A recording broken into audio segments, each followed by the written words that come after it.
Say big!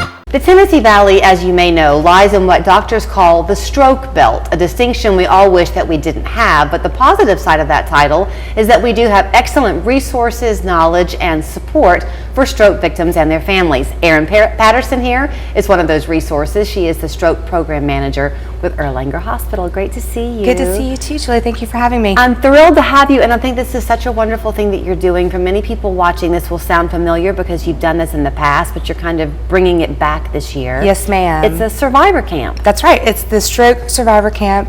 It's called the Retreat and Refresh Camp. So it's an opportunity for stroke survivors and their caregivers. Oh, bless you. Sorry.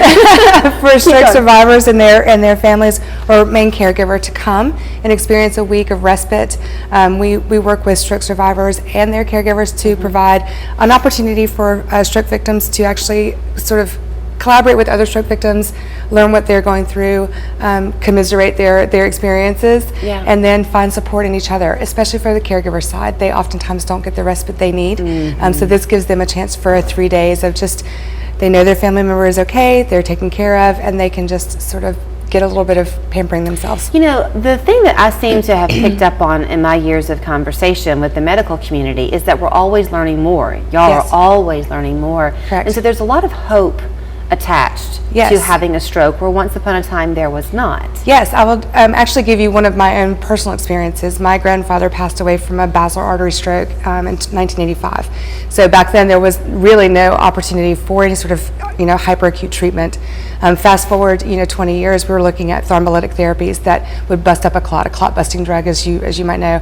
Erlanger itself was actually a key component in the SWIFT Prime trial for research back in 2015 that actually identified mechanical thrombectomy as a procedure that could be done to extract a clot from a patient's brain, thereby reintroducing blood flow to the brain and potentially saving their lives, if not removing their disabilities. The whole thing of FACE, time is a big part of that. Absolutely. Right? Fast. You want to get there as quickly as possible, but the recovery process can sometimes evolve even over years. Absolutely, right? It can, yes. Anywhere from 2 months to a year. It just depends on the severity of the stroke and the level of disability. What we do know is that stroke is the #1 disabling disease worldwide. It's the 5th leading cause of death. So when you say be fast or fast, absolutely, time is of the essence. It is a medical emergency. Many people don't think about stroke as a medical emergency. Really? Yep, because oftentimes they think, oh, I'm just feeling a little bit off. Maybe I'll go lay down for a minute, or I'll just, I'll call my doctor in the morning if it hasn't resolved.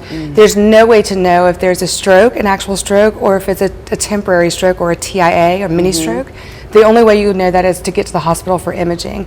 That's the only way we can determine if you're actually having a stroke. So time is absolutely of the essence. I cannot stress it enough. So let's talk about the Survivor Camp. Yes. You have this designed to be 18 and up. 18 and up. So you do want caregivers, but not children under 18. Correct. And no pets. And no pets, only because we want to follow the rules for the lodge there at Fall Creek Falls. So that's part of it as well. If you do have a support animal, let us know. That may be something different, but otherwise no pets, yes. So caregivers can sometimes live in isolation a little bit. Absolutely. If it's a severe recovery, you're just kind of all-encompassing working on that loved one. Yes. So I would imagine you've got some time designated for them to share their experiences and learn from each other. Absolutely. That's the whole goal of the camp, is that both stroke survivors and the caregivers can sort of commiserate with their colleagues or with their companions. And understand what each other are going through. It's one of the ways that we're really hoping to build up a really good, strong stroke survivor group for Erlanger. It doesn't have to be Erlanger stroke survivors. It's open to any stroke survivors in the region.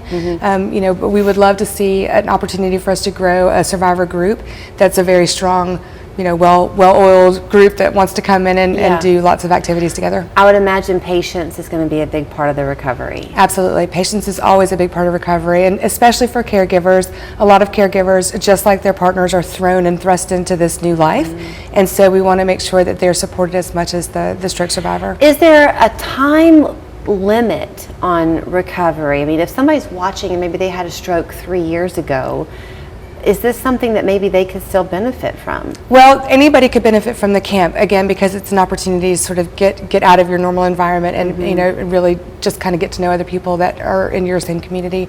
But typically after 3 years, there may not be additional recovery. It just depends. Everybody's a little bit different. The body is an amazing thing. Yeah. And I think, as you mentioned, stroke and the brain is like the newest.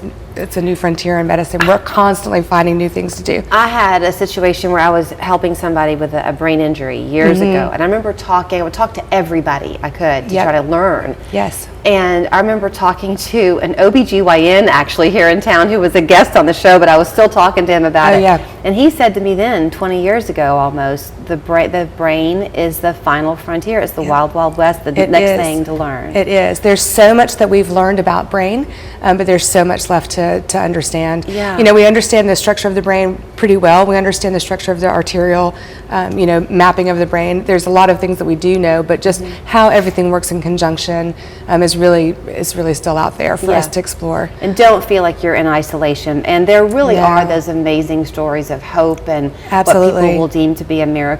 Absolutely. Only because the daily plotting is happening. Absolutely. And we're going to fight the fight every day. Great to see you. So good to see you. So this is not happening until November, peak leaf season for when you head up there to Fall Creek Falls, but you do want to go ahead and sign up now. They're also looking for volunteers. Yes, ma'am. If you want to come and lend your support and your passion to this event as well. Yeah, and I would just say that the stroke camp is open, but it is limited. We've got 20 spots for stroke survivors, 20 spots for caregivers, and 15 spots for volunteers. So if you are interested and you want to sign up, please do.